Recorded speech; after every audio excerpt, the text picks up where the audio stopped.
mitgebracht oder als Einstieg ein Bild. Mal gucken, ob das hier geht. Funktioniert, sonst müssen wir hinten. Ja, passend zu heute ein Lagerfeuer. In der Geschichte, die ich heute zur Grundlage der Predigt nehme, geht es um ein Lagerfeuer. Ich weiß ja nicht, was ihr mit Lagerfeuer verbindet. Ich verbinde damit lange Sommerabende. Auf dem Teamcamp zum Beispiel. Auf anderen Freizeiten, die ich als Jugendlicher und junger Erwachsener erlebt habe. Lagerfeuer ist für mich ein Ort, wo ich zur Ruhe komme und wo sich ganz spannende Dinge ereignen. Zumindest habe ich das immer erlebt. Wenn so ein Tag richtig voll war mit viel Aktion, mit viel Action, mit unterwegs sein, mit tollen Sachen, die wir miteinander erlebt haben und dann wird es abends dunkel, das Feuer wird angemacht und es brennt und wir sitzen dort, Dunkelheit, Stille, Sternenhimmel vielleicht, nach einem schönen Sommertag. Und nicht selten ist es dann passiert, dass jemand anfing zu erzählen, was ihn bewegt. Und ganz oft waren das Geschichten und Situationen, die man nicht so alltäglich erzählen würde, wo diese Stimmung des Feuers einfach einen Raum, einen Rahmen dafür gegeben hat, wo die Atmosphäre da war, dass sich jemand öffnen konnte und genau das zum Vorschein kam und kommt, was sonst nicht so oft erzählt wird. Manchmal waren es existenzielle Fragen, die wir bewegt haben, Fragen über Gott und die Welt. Manchmal ging es dann ums Eingemachte. Manche Träne ist vielleicht geweint worden, manches Gebet gesprochen worden. Mancher Mensch, der ein Stück weitergekommen ist in seinem Glauben, der einfach Leben und Glauben teilen konnte. Manche Sehnsucht hat Worte gefunden und so weiter. Das Lagerfeuer, ein besonderer Ort, finde ich, weil es einen besonderen Raum eröffnet für Fragen, für wichtige Fragen, die gestellt werden können. Und genau um so ein Sitzen am Lagerfeuer geht es in Johannesevangelium, in dem Text, den ich uns gerne lesen möchte. Und es geht um eine ganz wichtige Frage dabei. Ich lese uns mal aus Johannes 21 die Verse 15 bis 19 und ihr könnt mitlesen. Als sie gegessen hatten, sagte Jesus zu Simon Petrus: Simon, Sohn des Johannes, liebst du mich mehr als irgendeinen anderen hier? Er antwortete ihm: Ja, Herr, du weißt, dass ich dich lieb habe. Da sagte Jesus zu ihm: Führe meine Lämmer zur Weide. Dann fragte er ihn ein zweites Mal: Simon, Sohn des Johannes, liebst du mich? Petrus antwortete: Ja, Herr, du weißt, dass ich dich lieb habe. Da sagte Jesus zu ihm: Hüte meine Schafe. Zum dritten Mal fragte er ihn: Simon, Sohn des Johannes, hast du mich lieb? Da wurde Petrus traurig, weil er ihn zum dritten Mal gefragt hatte: Hast du mich lieb? Er sagte zu Jesus: Herr, du weißt alles. Du weißt, dass ich dich lieb habe. Da sagte Jesus zu ihm: Führe meine Schafe zur Weide. Amen, Amen, das sage ich dir. Als du jung warst, hast du dir selbst den Gürtel umgebunden. Du bist dahin gegangen, wohin du wolltest. Aber wenn du alt bist, wirst du deine Hände ausstrecken. Dann wird ein anderer dir den Gürtel umbinden. Er wird dich dahin führen, wo du nicht willst. Mit diesen Worten deutete Jesus an, wie Petrus sterben und dadurch die Herrlichkeit Gottes sichtbar machen würde. Dann sagte Jesus zu Petrus: Folge mir. Sie sitzen am Feuer, die Jünger. Was war passiert? Wie kam es zu dieser Situation? Es war eine intensive Zeit, die sie hinter sich hatten. Sie hatten sich Jesus angeschlossen, hatten vieles erlebt, waren voller Hoffnungen durch das, was passiert ist, waren voller Hoffnung, dass Gottes Reich anbricht, dass eine neue Richtung in ihrem Leben sichtbar wird, dass endlich etwas losgeht und vielleicht die Besatzungsmacht der Römer ein Ende findet, dadurch, dass endlich der Messias kommt und etwas vorangeht. Und dann wird Jesus gekreuzigt und stirbt. Das Ende all ihrer Hoffnungen. Und was bleibt bei diesen Jüngern? Ist Angst, ist Zweifel, ist Unsicherheit. Was nun? Wie soll es weitergehen? Zerplatzte Träume. Und sie kehren zurück. Sie kehren zurück zu dem Gewohnten, zu ihrem normalen Alltag, in ihre Berufe. Viele waren Fischer. Deswegen gingen sie zurück und fischten am See Genezareth und fingen nichts, erfolglos. Und Jesus ist da.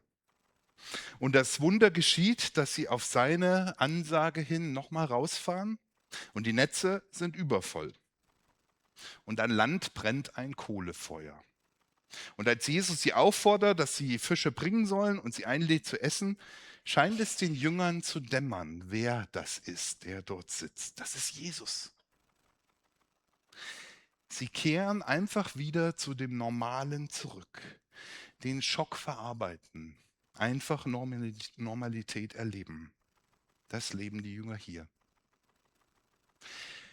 Und in mir taucht die Frage auf, als ich so drüber nachgedacht habe, warum ist denn das eigentlich so? Wie können diese Jünger, die so Großes mit Jesus erlebt haben, die gesehen haben, wie Jesus Kranke heilt und wie Menschen eine neue Perspektive in ihrem Leben bekommen, die etwas gesehen haben von der Macht Gottes, wie können die so einfach in den normalen Alltag übergehen, aus ihrer Enttäuschung heraus?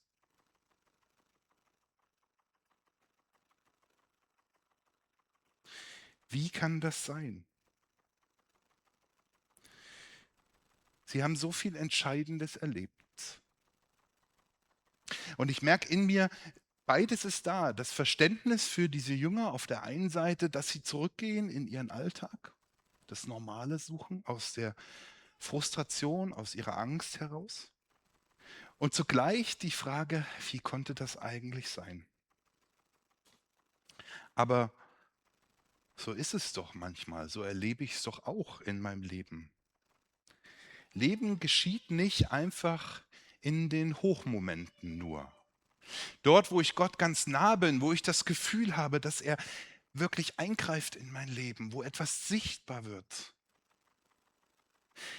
Leben mit Gott geschieht nicht nur dort und vor allem nicht dort nur, wo ich den tollen Lobpreisgottesdienst erlebe und so richtig Gegenwart Gottes spüre, sondern Leben mit Gott und Glauben geschieht dort, wo es in meinem Alltag landet, wo ich ihn in meinem Alltag erlebe. Sicher, in den Hochmomenten genauso. Das ist wichtig, dass wir solche Erfahrungen haben in unserem Leben und in unserem Glauben. Aber wenn das alles wäre, dann wäre Glaube schnell sehr leer, weil er unseren Alltag nicht standhalten würde. Denn dort geschieht doch unser Leben. Dort machen wir Erfahrungen, gute und auch schlechte Erfahrungen. Und in unserem Alltag, dort muss Glaube erlebt werden. Wenn er sich nur auf Sonntag beschränkt und nicht im ganz normalen Leben ankommt, dann ist er eigentlich nicht viel wert, weil er am Leben vorbeigeht. Nur dort, wo ich Glauben in meinem Alltag, in meinem normalen Leben erfahren und leben kann, ist er wirklich Mitte, ist er Zentrum von meinem Leben. Ansonsten ist es vielleicht ein Ritual, aber er entfaltet nicht die Kraft, die drin steckt, die Auferstehungskraft Gottes in meinem Leben. Also da merke ich, dass diese Erfahrung, die diese Jünger machen, mir doch so einiges zu sagen hat. Mich auffordert, mich herausfordert dazu, Glauben in meinem Alltag zu suchen, Gott in meinem Alltag zu suchen, mich auszustrecken nach ihm in meinem Alltag. Und dann sitzen sie am Feuer mit Jesus. Und da geht es wirklich um das Eingemachte. Eine Frage, die Jesus stellt. Er stellt sie Simon Petrus. Hast du mich lieb? Dreimal die gleiche Frage an Simon Petrus. Dieser Petrus, das ist der im Matthäusevangelium den Beinamen Kaiphas erhält. Das bedeutet der Fels in der Brandung, könnte man sagen. Von ihm wird gesagt, dass er derjenige sein soll, der anfängt, Gemeinde aufzubauen, der Fels der Gemeinde wird. Simon Kaiphas, das ist der Starke, der mit der klaren Berufung. Der ist stabil, der ist der vorausprescht und glatt einfach so aus dem Boot steigt und versucht, auf dem Wasser auf Jesus zuzulaufen. Petrus, das ist der, der sagt, ich bin Petrus, ich kann das, der Selbstbewusste. Petrus, das ist der, der im Garten Gethsemane das Schwert des Soldaten aus der Hülle herausnimmt und einem ein Ohr abschlägt. Das ist Petrus, der vorausprescht, ein Draufgänger. Aber Petrus ist auch der im Hof des Hohepriesters leugnet, zu Jesus zu gehören und dann jämmerlich weint. Petrus, das ist auch der anscheinend am Höhepunkt seiner Karriere scheitert. Und es scheint so, als ob diese Sache mit dem auf ihm will ich meine Gemeinde bauen, damit auch erledigt ist. Und jetzt begegnet er Jesus. Und er wird mit seinem Geburtsnamen Simon zuerst angesprochen. Scheinbar ist das gar nicht mehr so sicher in der Situation, wie seine Rolle sein soll. Unklar und unsicher nach dem Scheitern. Mit Simon wird er angesprochen. Und das bedeutet nicht der Starke, das bedeutet nicht der Fels, sondern Simon heißt übersetzt, das ist der zuhört. Nicht der Starke, nicht der Draufgänger zuerst, sondern einer, der zuhört. Da hat sich etwas verändert bei diesem Simon Petrus. Und darauf scheint es anzukommen, Jesus zuzuhören. Wenn du unsicher bist, wer du bist und wo du stehst, dann hör Jesus zu. Wenn du unsicher darüber bist, wie es in deinem Leben weitergehen soll, du vielleicht an einer Stelle in deinem Leben stehst, wo du sagst, ich weiß noch gar nicht, was da kommt und welche Perspektive das gibt, dann hör Jesus zu. Wenn du die Erfahrung hast, gescheitert zu sein, so wie Petrus, das Gefühl hast, ich gehöre da gar nicht mehr hin, dann lauf nicht weg, sondern dann hör Jesus zu. Öffne dich ihm, weil er dir begegnen will. Versuch nicht alles Mögliche zu tun oder so, sondern hör zuerst Jesus zu. Das ist das, was uns hier als Hinweis gegeben wird. Er stellt ihm die Frage, hast du mich lieb? Dreimal fragt er ihn. Und dreimal antwortet ihm Simon Petrus das Gleiche. Ich dachte, okay, das scheint ja mit dem Zuhören erstmal ziemlich schief gegangen zu sein, wenn er es dreimal hören muss, oder? Ein wenig scheint das so. Aber wenn wir genauer hinschauen, dann wird darin etwas deutlich, was für uns auch sehr essentiell und sehr wichtig sein kann für unser Leben. Simon, hast du mich lieb? Diese Frage stellt er ihm. Die ersten beiden Male gebraucht Jesus im Griechischen das Verb agapao, heißt das. Es gibt im Griechischen mehrere Worte für den Begriff lieben, insgesamt 3 sogar.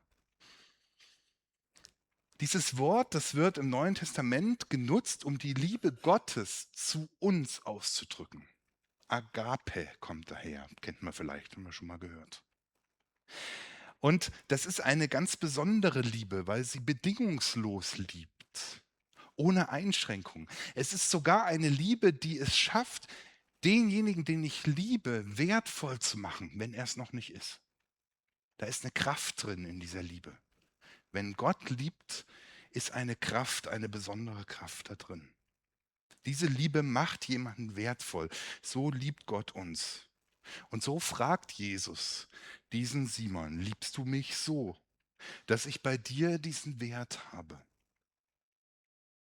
Und Simon antwortet, ich habe es schon hingeschrieben, mit Phileo. Das ist das zweite Wort für Liebe, was es im Griechischen gibt. Das heißt lieben, es bedeutet sowas wie eine freundschaftliche Liebe.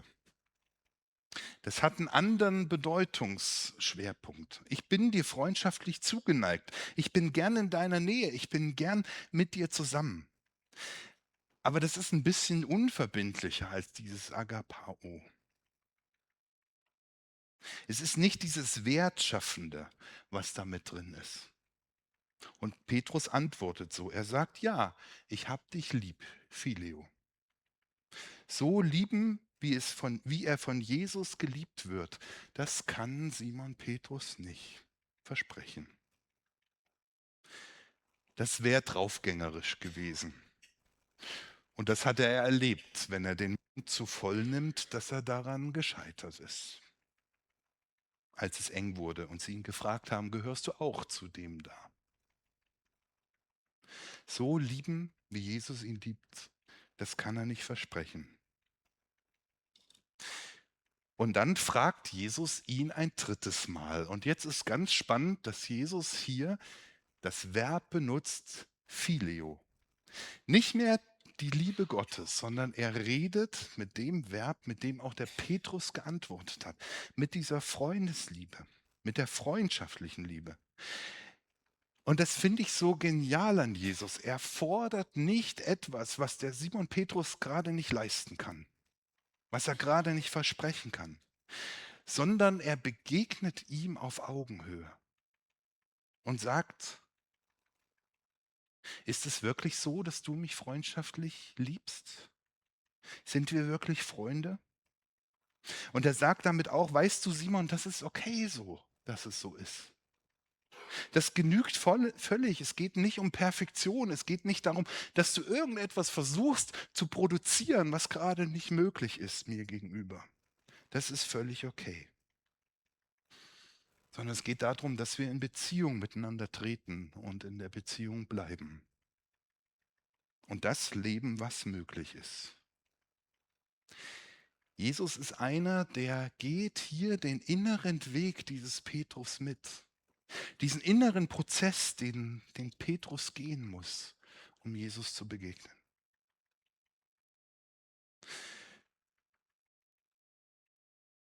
Er geht diesen Weg mit, den der Petrus braucht, sich neu zu gewissern, wo er steht. Neu zu schauen, wer ich bin. Nach dem Scheitern, in den Unsicherheiten. Jesus geht diesen Weg mit.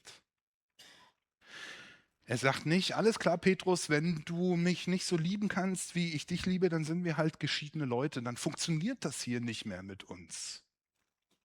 Muss ich mir einen anderen Lieblingsjünger suchen oder wie auch immer. Das sagt Jesus nicht. Nein, er bleibt in der Beziehung.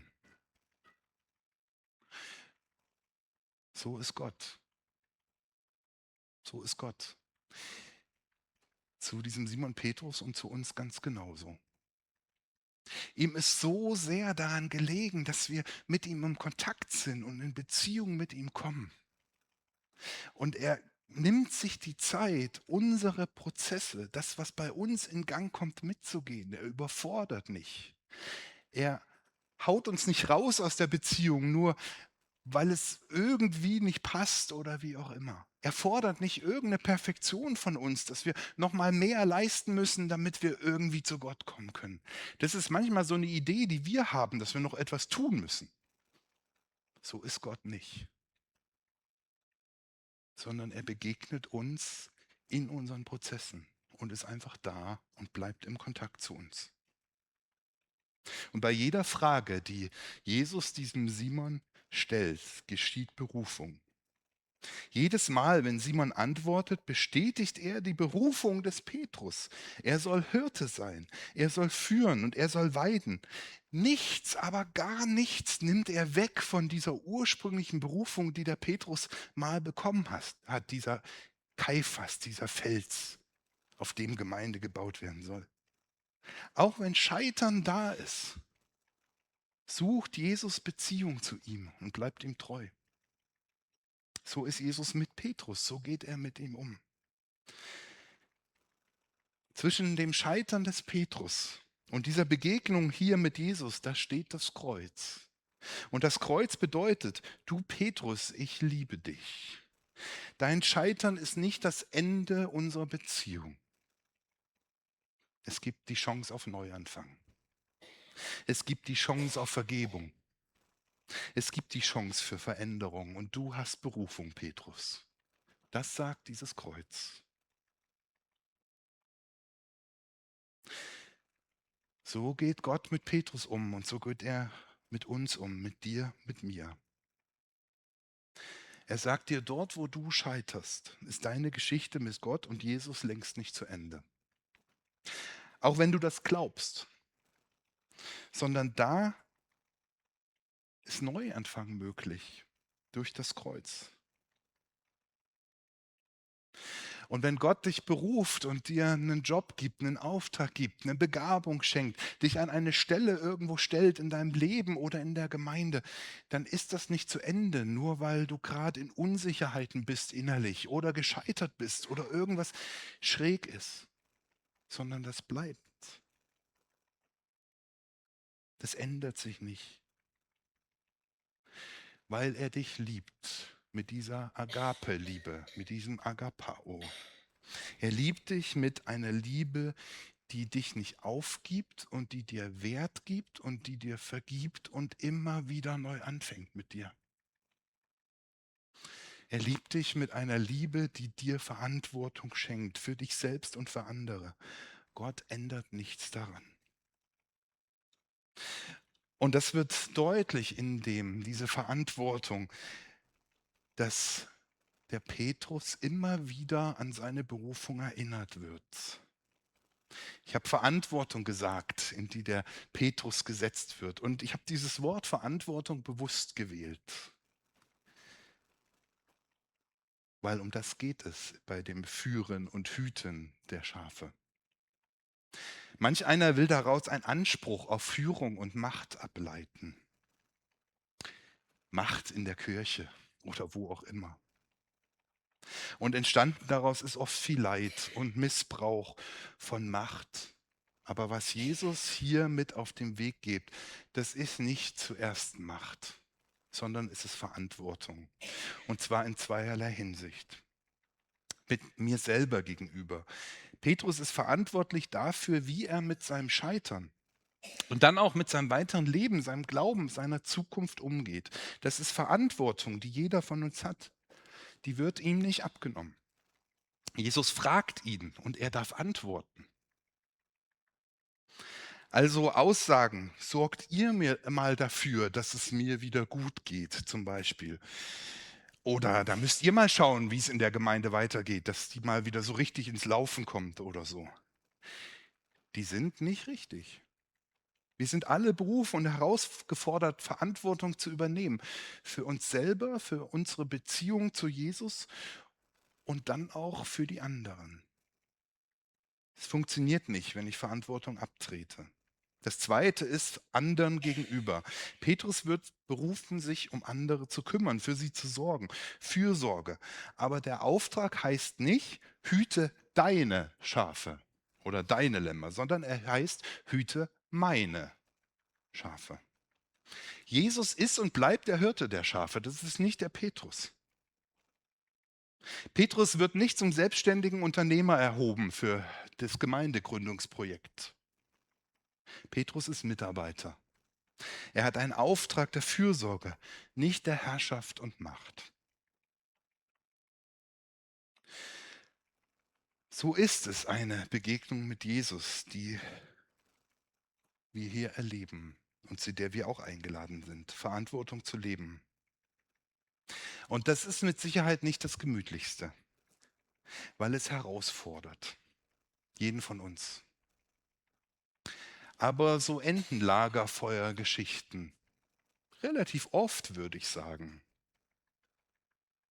Dass es nicht das gibt, hier ist die Lösung für all deine Themen und für all das, was dir im Leben begegnet, fertig präsentiert und dass ein anderer sie übernimmt, sondern wir werden herausgefordert zu selbstbestimmten Entscheidungen, zu einem verantwortlichen Leben.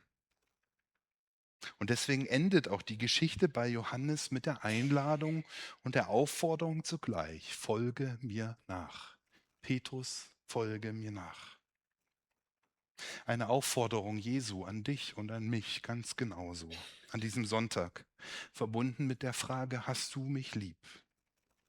Schau mal nach. Schau mal hin auf deine Liebe. Schau mal hin auf deine inneren Prozesse. Schau mal hin auf das, wo Jesus dir vielleicht neu begegnen will. Und wie schön, dass heute Segnungsgottesdienst ist und dieses Folge mir nach ganz, ganz praktisch heute werden kann. Vielleicht ist es für dich dran, dass du sagst heute, ich bin heute gefragt, einfach mal zuzuhören auf diesen Jesus. Nichts zu tun, einfach nur hier zu sein, den Lobpreis zu genießen, zu gucken, wo er mich ansprechen will durch seinen Heiligen Geist. Vielleicht bist du aber auch herausgefordert, heute Morgen genau diesen Folge mir nach Ausdruck zu verleihen, indem du nach vorn gehst und sagst, ich will das konkret machen. Betet für mich. Und vielleicht sitzt du aber auch hier und sagst, Mensch, ich bin eher so bei dem Scheitern des Petrus innerlich mit dabei. Ich merke in meinem Leben, da ist vieles gerade so unklar. Da weiß ich gar nicht, wie es weitergehen soll. Dann bist du auch eingeladen heute Morgen zum Gebet. Gemeinsam zu diesem Jesus zu gehen, der Auferstehung und Leben ist. Und ihm das zu bringen und dir was zusprechen zu lassen im Namen Jesu. Folge mir nach, das sagt Jesus zu dir und zu mir. Ganz praktisch heute Morgen. Amen.